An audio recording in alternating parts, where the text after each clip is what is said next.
नमस्कार मित्रांनो, आजचा सेमिनार हा 10वी 12वी नंतरचे करिअर काय आणि ग्रॅज्युएशन नंतर आपण काय करू शकतो ह्या विषयावर ऑर्गनाइज करतोय। हा सेमिनार महाराष्ट्र वीरशैव लिंगायत गवळी समाज बहुउद्देशीय संस्थेचे युवाध्यक्ष कृष्णभाऊ गटरी यांनी ऑर्गनाइज केलेला आहे। ह्या सेमिनारचा उद्देश हाच आहे की जास्तीत जास्त गवळी समाजातील मुलांना शिक्षणाच्या प्रवाहामध्ये आणण्याचा हा एक उद्देश आहे। मग तो 10वी असेल, 12वी झालेला असेल, ग्रॅज्युएट झालेला असेल, हा प्रत्येक मुलगा हा शिक्षणापासून वंचित राहायला नको, हा त्यामागचा दृष्टिकोन आहे।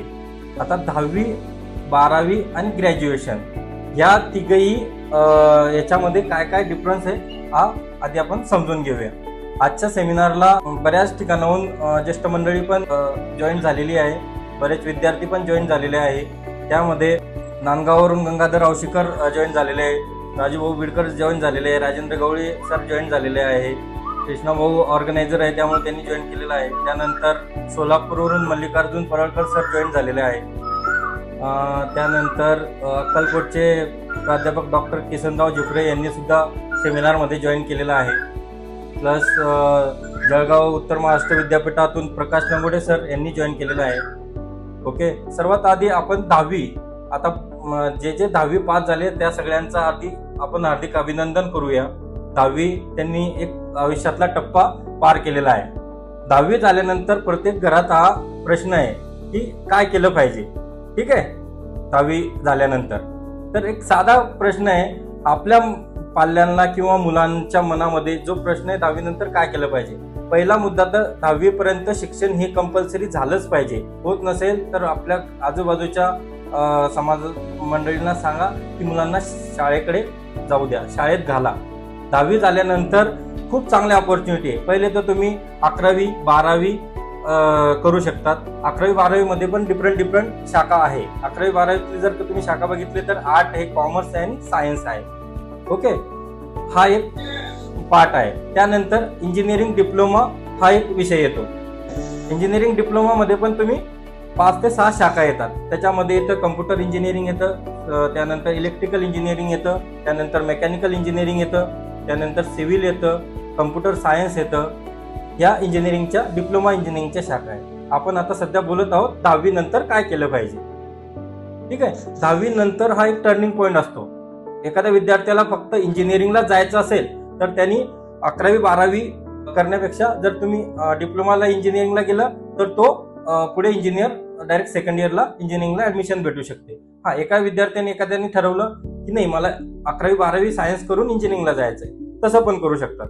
11वी 12वी सायन्स मध्ये ऍडमिशन घ्यायची, 11वीला 12वीला सायन्स मध्ये चांगले मार्क मिळवायचे आणि सीईटी द्यायची। सीईटी आणि जेईई अशा 2 एक्झाम असतात। सीईटी ही महाराष्ट्रातील कॉलेजेससाठी ग्राह्य धरली जाते, जेईई ह्या IIT आणि अदर संस्थांसाठी ग्राह्य धरली जाते। ओके, हा झाला तुमचा 10वी नंतरचा इंजिनिअरिंगला जाण्याचा टप्पा। त्यानंतर 10वी नंतर अदर शाखामध्ये पण तुम्ही जाऊ शकतात। तुम्ही 11वी 12वी सायन्स केलं किंवा कॉमर्स केलं, ओके, तर तुम्ही 11वी 12वीला BSc कम्प्युटर घेऊ शकतात, BCA घेऊ शकतात, BSc घेऊ शकतात, BCS घेऊ शकतात। आपले कृष्णभाऊ गटरी जळगावातील नामांकित कॉलेज IMR मध्ये वर्किंग करत आहेत। तिथे पण बऱ्याच गोष्टी ते BSc BCS साठी मार्गदर्शन करतात। त्यांना तुम्ही भेटून पुढच्या वाटचाल करू शकतात। त्याच्यानंतर एखादा विद्यार्थी म्हटला की नाही मला इंजिनिअरिंग नाही करायचं आहे, मला BSc नाही करायचंय, BCS नाही करायचंय, BCA नाही करायचं, मग एक बी फार्मसी म्हणून पण कोर्स आहे। ओके, ते तुम्ही बी फार्मसीला पण जाऊ शकतात। एखादा विद्यार्थी म्हटला की नाही मला मेडिकल क्षेत्रात आवड आहे, मग त्या दृष्टीने तुम्ही तो प्रयत्न करू शकतात। बी फार्मसीचे 12वी नंतरचे 4 वर्ष, त्यानंतर एक डिप्लोमा म्हणून फार्मसी आहे, त्याच्यामध्ये 11वी 12वी सायन्स केल्यानंतर हा 2 वर्षाचा डिप्लोमा असतो, बी फार्मसी। ओके, हे आपण बघितलं। आता 10वी नंतर कोणत्या क्षेत्रात गेलं पाहिजे। आता पर्टिक्युलरली एखादा विद्यार्थी म्हटला की सर मला 10वी नंतर BA करायचं आहे किंवा पोलीस भरती करायचं आहे। ओके, माझ्या गवळी समाजातील विद्यार्थी असो की कोणत्याही समाजातील विद्यार्थी असो, पहिला प्रश्न असा आहे की पोलीस भरती करत असेल तर आपल्याला स्पर्धेच्या युगात घेऊन जातो ती गोष्ट। ओके, स्पर्धा म्हटली तर 100 मधून 1 किंवा 1000 मधून 1 मुलगा सिलेक्ट होतो। म्हणून पोलीस भरती करताना व्यावसायिक शिक्षण पण घेतलंच पाहिजे। आता तुम्हाला सांगतो पोलीस भरतीसाठी 18 वर्षाची वयोमर्यादा आहे, बरोबर. 18 वर्षाची वयोमर्यादा असल्यामुळे तो 10वी मध्ये त्यांनी काय करायचं, 10वी करत असताना 11वी 12वी सायन्स किंवा कॉमर्स या 2 शाखाला ऍडमिशन घ्यायची. ओके, बरोबर 10वी पासून रनिंग चालू करायची. मग 2 वर्षात तो रनिंग मध्ये पक्का होतो. त्यानंतर तो 12वी झाल्यानंतर पहिल्या अटेम्प्टला पोलीस भरतीच्या येतो. पण मुद्दा कसा आहे, आपण स्पर्धेच्या युगात असल्यामुळे हजारो मधून एक मुलगा पोलीस होणार आहे. पण मग 999 मुलांचं काय. म्हणून व्यावसायिक शिक्षण जर घेतलं असेल तर पहिला अटेम्प्ट 12वीला दिला, दुसरा BSc फर्स्ट इयरला दिला किंवा BE इंजिनिअरिंगच्या फर्स्ट इयरला दिला किंवा BCAच्या फर्स्ट इयरला दिला. ओके, तर तुमच्या पोलीस भरती बरोबर तुमचं व्यावसायिक शिक्षण पण पुढे जातं. मग अशी वेळ येते की तुम्ही पोलीस झाला तर खूप आनंद, पण नाही झाला तर प्लान बी काय. आता तुम्हाला सांगतो, मोठ्या मोठ्या UPSC MPSC करणारे मुलं सुद्धा प्लान बी म्हणून चालतात. प्लान बी म्हणजे काय, मी जेव्हा स्पर्धेच्या युगात माझं शिक्षण सुद्धा चालू ठेवतो, म्हणजे मी जर का स्पर्धेच्या युगात पाऊल ठेवल्यामुळे मला माहिती आहे. म्हणून व्यावसायिक शिक्षण जर घेतलं असेल तर पहिला अटेम्प्ट 12वीला दिला, दुसरा BSc फर्स्ट इयरला दिला किंवा BE इंजिनिअरिंगच्या फर्स्ट इयरला दिला किंवा BCAच्या फर्स्ट इयरला दिला. ओके, तर तुमच्या पोलीस भरती बरोबर तुमचं व्यावसायिक शिक्षण पण पुढे जातं. मग अशी वेळ येते की तुम्ही पोलीस झाला तर खूप आनंद, पण नाही झाला तर प्लान बी काय. आता तुम्हाला सांगतो, मोठ्या मोठ्या UPSC MPSC करणारे मुलं सुद्धा प्लान बी म्हणून चालतात. प्लान बी म्हणजे काय, मी जेव्हा स्पर्धेच्या युगात माझं शिक्षण सुद्धा चालू ठेवतो, म्हणजे मी जर का स्पर्धेच्या युगात पाऊल ठेवल्यामुळे मला माहिती आहे की तिथं खूप कमी प्रमाणात सक्सेस मिळतं. ओके, तर मग बाकीच्या विद्यार्थ्यांनी सक्सेस जर नाही मिळालं तर त्यांचं उमेदीचं वय किंवा शैक्षणिक वयाचं नुकसान नको व्हायला पाहिजे, म्हणून आपण ग्रॅज्युएशन सुद्धा करायला सांगतो. त्यांनी काय होतं, एखादा मुलगा जर का पोलीस झालाच नाही, ओके, तर मग त्याचं एवढं नुकसान न होण्यापेक्षा त्याच्याकडे एक डिग्री असते. डिग्री असल्यामुळे तो कुठेही जॉब करू शकतो.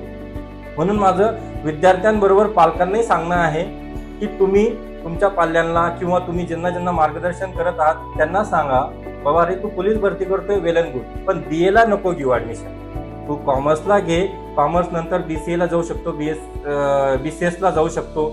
ओके, किंवा सायन्स घे, इंजिनिअरिंग करून सुद्धा तू पोलीस भरती करू शकतो, BSc कम्प्युटर करून सुद्धा पोलीस भरती करू शकतो. आता आपल्याच आजूबाजूच्या बऱ्याच घरांमध्ये मुलं पोलीस भरती करतात.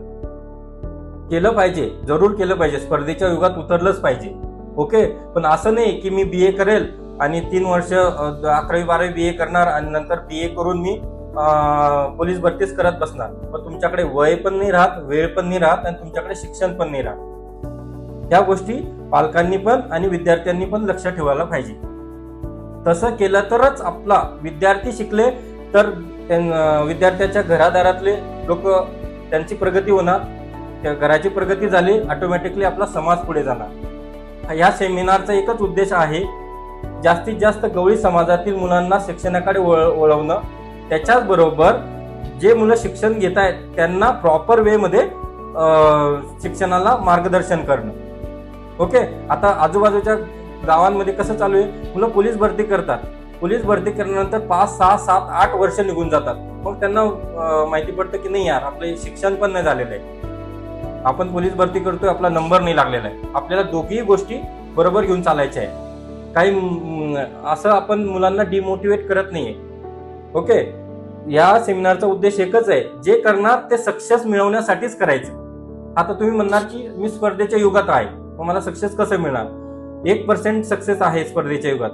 जर तुम्ही प्रयत्न केले तर सक्सेस मिळेल. मग प्रयत्नांबरोबर तुमचा प्लान बी पण रेडी असला पाहिजे, म्हणजे तुमचं एज्युकेशन आणि ते पण व्यावसायिकच असलं पाहिजे.